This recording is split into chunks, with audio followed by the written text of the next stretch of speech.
কথা আপনারা বলেন, জুলাই ঘোষণা আরো 6 মাস পূর্বে দিয়ে দিয়েছে যে আমাদেরকে জুলাই সনদ দেবে। ঘোষণার কথা আমরা কেন এখন বলবো? আমাদের প্রয়োজন এখন জুলাই সনদ।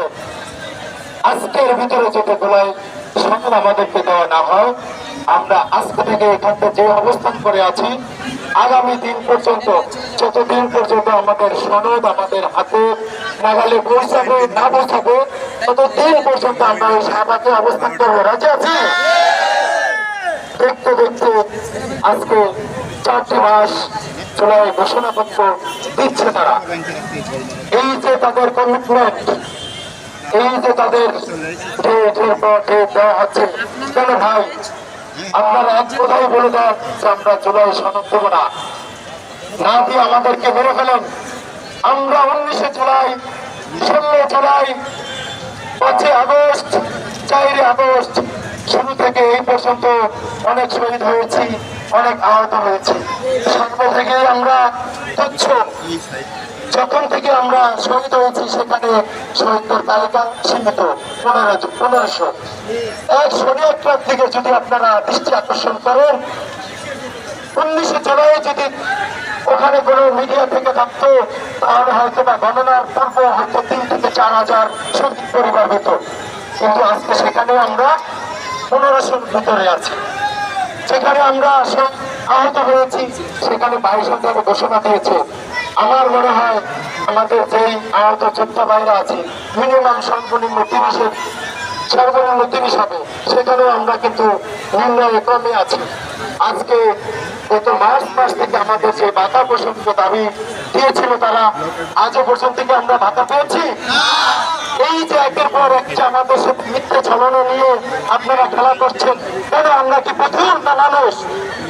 আমরা কিন্তু মানুষ, আমরা রক্ত দিয়েছি, আমরা রক্ত দিতে প্রস্তুত। আমাদের অনেকেরই এখানে স্টুডেন্ট আছে, অনেকেই ফ্যামিলি মেম্বার। আমরা এখানে কাজ করতে পারতেছি না। আমি আমার নিজেকে দেখাচ্ছি আপনাদেরকে, দেখেন আমার যে হাত এখনো অসুস্থ। আমার 19 জুলাই কাজলা এলাকায় গুলিবিদ্ধ হই, পিঠে গুলি লাগে, বগলের হাত দিয়ে, তারপরে এখান দিয়ে ঢুকে হাড় ভেঙে এখান দিয়ে বের হয়। আমার থেকে গুলি ভেদ করে আরেকটা লোকের গায়ে গুলি লাগে, সেই লোক মারা যায়, স্পট ডেট। আমার গায়ের গুলো তো যদি সোজা আসতো আমি ওখানে হয়তো বা ডেট হয়ে যেতাম। শুক্রবেলা আল্লাহ রব্বুল আলামিনের কাছে আজকে আমাদের এই প্রোগ্রাম, জানি না উপদেষ্টা মন্ডলী এখনো কি করছে। এই যে সকাল থেকে আমরা রোদকে ভেদ করে বৃষ্টিতে ভিজে এখানে উপকারিতা করতেছি, সাধারণ মানুষের ভোগান্তি হচ্ছে আমাদের দ্বারা, স্বীকার করছি। কিন্তু কেন আমরা এই রাস্তায় কেন থাকবো? আমাদের যৌক্তিক দাবিগুলো আপনাদের মেনে নিতে কোথায় সমস্যা? সেই সমস্যাগুলো আমাদেরকে একটু ফেস করবেন। আমরা চাই না এই দেশের অযত্র মানুষের অসহায় ভোগান্তির ভিতরে রাখতে। আমরাও চাই আমরা সুস্থ হয়ে আমরাও আমাদের কর্মভিত্তি যেতে চাই। কেন আমরা রাস্তায় এভাবে দাঁড়িয়ে আন্দোলন করব? আমরা এই দেশের নাগরিক, আমরা এই দেশের উজ্জ্বল ভবিষ্যৎ চাই, আমরা দেশের জন্য কাজ করতে চাই। আমার বাড়ি বরিশাল মেহেন্দিগঞ্জ থানায়, আমার সাতপুর এলাকায় নদীতে বিলীন হয়ে যাচ্ছে। বারবার মন্ত্রণালয় থেকে বলতেছি, পানি উন্নয়ন করে বলতেছি, অথচ আজকে আমার এলাকায় আমরা এই যে শাহবাগ যতটুকু জায়গা বরাদ্দ করে রেখেছি, আজকে সকালে এই পরিমাণ জায়গা আমার এলাকায় নদীতে বিলীন একসাথে চলে গেছে। আমি যদি আপনাদেরকে দেখাইতে পারতাম তাহলে আপনার যদি চান দেখাইতে পারবো।